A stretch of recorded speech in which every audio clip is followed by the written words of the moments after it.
ರಾಹುಲ್ ಗಾಂಧಿ ನೇತೃತ್ವದ ಕಾಂಗ್ರೆಸ್ ಪ್ರತಿಭಟನೆಯ ಬಗ್ಗೆ ಸಂಸದೆ ಕಂಗನಾ ರಣಾವತ್ ರಿಯಾಕ್ಟ್ ಮಾಡಿದ್ದು ಹೀಗೆ. ನಿನ್ನೆ ದೊಡ್ಡ ಭದ್ರತಾ ಲೋಪ ಉಂಟಾಗಿದೆ. ರಾಹುಲ್ ಗಾಂಧಿ ಅವರು ಪ್ರತಿಭಟನಾಕಾರರನ್ನ ಪ್ರಧಾನಮಂತ್ರಿಯವರ ನಿವಾಸದ ಕಡೆಗೆ ಕರೆದೊಯ್ಯುವುದಕ್ಕೆ ತಮ್ಮಿಂದಾದ ಎಲ್ಲಾ ಪ್ರಯತ್ನವನ್ನ ಮಾಡಿದ್ರು.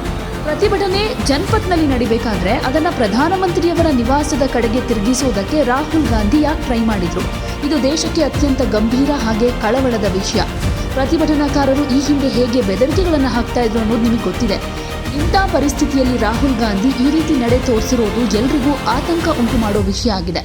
ನೀಟ್ ವಿಚಾರದಲ್ಲಿ ಸರ್ಕಾರ ಎಲ್ಲ ರೀತಿಯ ಪ್ರಯತ್ನಗಳನ್ನು ಮಾಡ್ತಾ ಇದೆ. ಹಾಗಿರಬೇಕಾದ್ರೆ ಪ್ರಧಾನಮಂತ್ರಿ ಯಾಕೆ ರಾಜೀನಾಮೆ ಕೊಡಬೇಕು?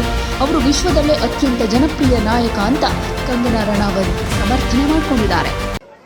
देखिए, कल बहुत बड़ी सिक्योरिटी ब्रीच हुई है और राहुल गांधी ने पूरी कोशिश की कि प्रोटेस्टर्स को जो है वो प्राइम मिनिस्टर के घर की तरफ जो है डायरेक्ट किया जाए। और जब प्रोटेस्ट जो है जंतर मंतर में हो रहा था तो राहुल गांधी जो है क्यों प्राइम मिनिस्टर के घर में की तरफ जो है प्रोटेस्ट को डायरेक्ट करना चाह रहे थे, ये बहुत बड़ी एक कंसर्न की बात है पूरे देश के लिए। आप जान रहे हैं कि प्रोटेस्टर्स कब से धमकियां तो देते ही आ रहे हैं कि जिस तरह से इस देश में जो है घरों को जला दिया गया, पॉलिटिशियंस को जो है वो जला दिया गया, हम वैसा करेंगे। और उसके बाद राहुल गांधी जो है वहाँ पे कल बैठकर उन्होंने जो किया वो बहुत बड़ी एक आई थिंक एक कंसर्न है सबके लिए।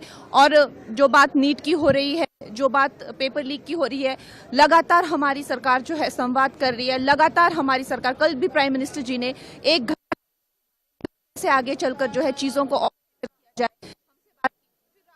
जो है अब प्राइम मिनिस्टर इस्तीफा दें, वो दुनिया के सबसे लोकप्रिय नेता है, वो क्यों इस्तीफा देंगे?